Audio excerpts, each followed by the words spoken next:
আজকের এই নির্বাচনী প্রচার মিছিলের বালির ট্যাগের আয়োজনে পথসভার সম্মানিত সভাপতি, বাংলাদেশ জামাত ইসলামী হরিরামপুর থানার সম্মানিত আমির হাফেজ মাওলানা লোকমান হোসাইন, উপস্থিত সম্মানিত সুধী মণ্ডলী, বাংলাদেশ জামাত ইসলামের মানিকগঞ্জ জেলার সম্মানিত আমির হাফেজ মাওলানা কামরুল ইসলাম সহ অন্যান্য সুধী মণ্ডলী, সম্মানিত এলাকাবাসী, আসসালামু আলাইকুম ওয়া রাহমাতুল্লাহি তাআলা ওয়া বারাকাতুহু। আমাদের এই পথসভা আজকে ধল্লা থেকে বাল্লা, আমাদেরকে আরো লম্বা রাস্তা যেতে হবে। এজন্য আমরা এখানে অল্প দু একটি বিষয়ে আপনাদের দৃষ্টি আকর্ষণ করব। প্রথম কথা হচ্ছে 2024-এর স্বাধীনতা বাংলাদেশের ইতিহাসের দ্বিতীয় স্বাধীনতা। এই স্বাধীনতা অর্জন করেছে আমাদের যুব সমাজ।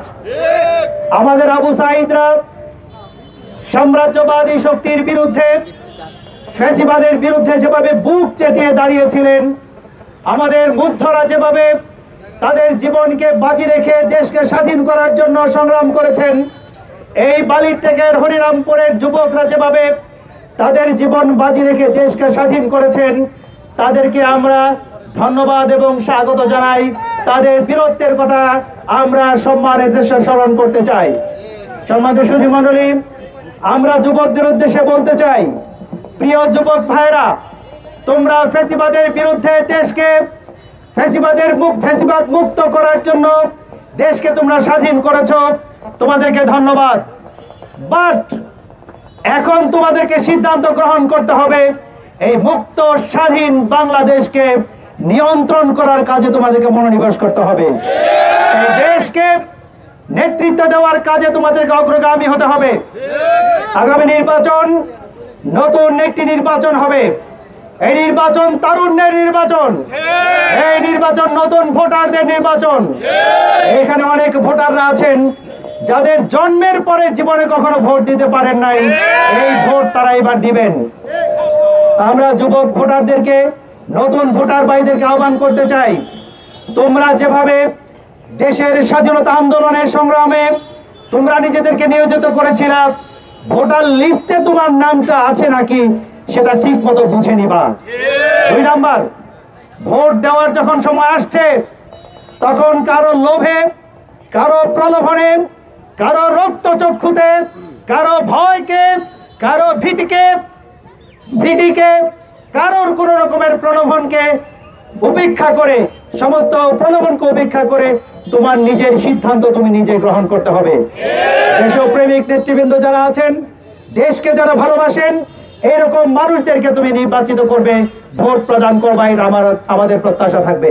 সম্মানিত সুধী মণ্ডলী, বাংলাদেশ জামাত ইসলামী বাংলাদেশের একটি দুর্নীতিমুক্ত সমাজ প্রতিষ্ঠা করতে চায়।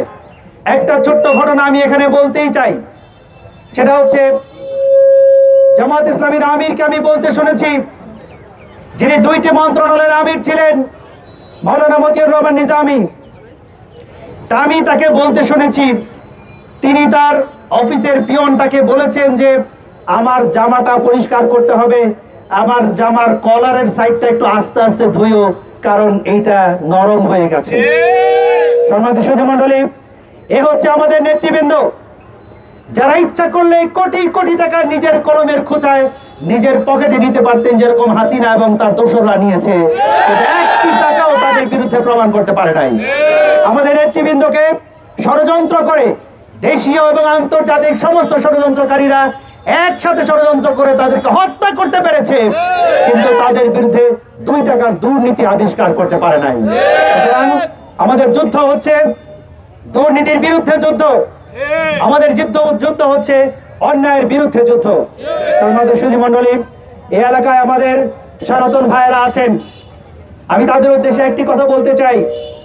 আমাদের আমিরে জামাত বলেছেন, বাংলাদেশের এই 50, 51, 52 বছরের এই যাবৎ পর্যন্ত সংখ্যালঘু এবং সংখ্যাগুরু এইরকম একটা মিথ দাঁড় করানো হয়েছে।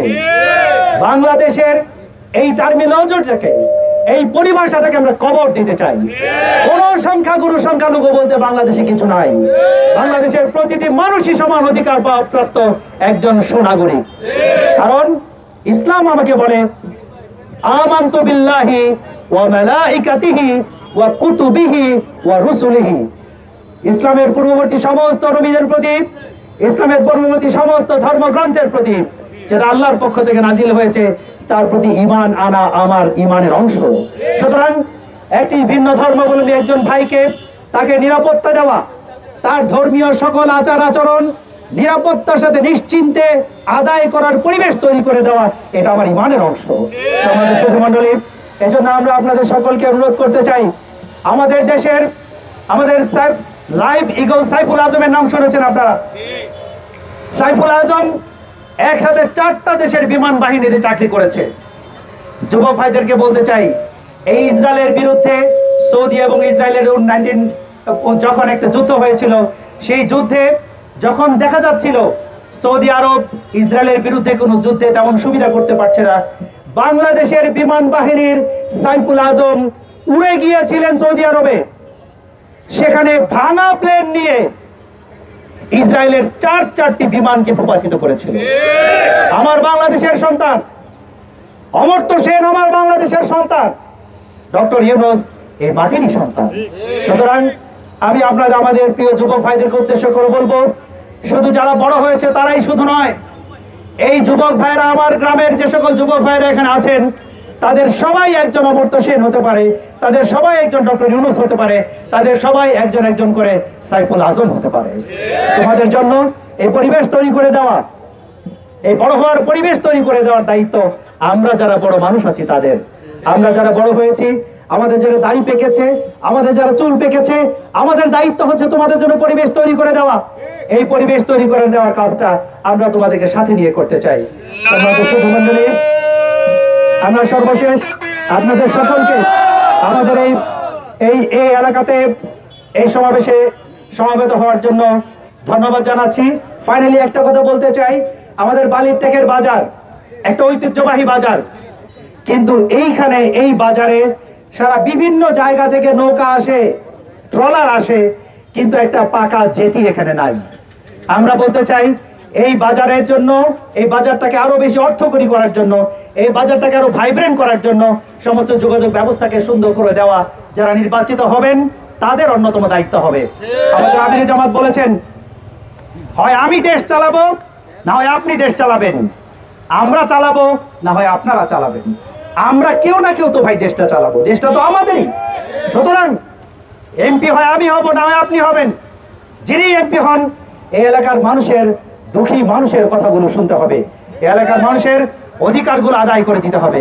আল্লাহ তাআলা আমাদেরকে তৌফিক দান করুন, এই জমিনের জন্য, এই এলাকার জন্য, এই মানুষের জন্য, এই মাটির জন্য, এই অবহেলিত জনপদের জন্য কাজ করার তৌফিক দান করুন। আমিন। আসসালামু আলাইকুম ওয়া রাহমাতুল্লাহি তাআলা ওয়া বারাকাতুহু।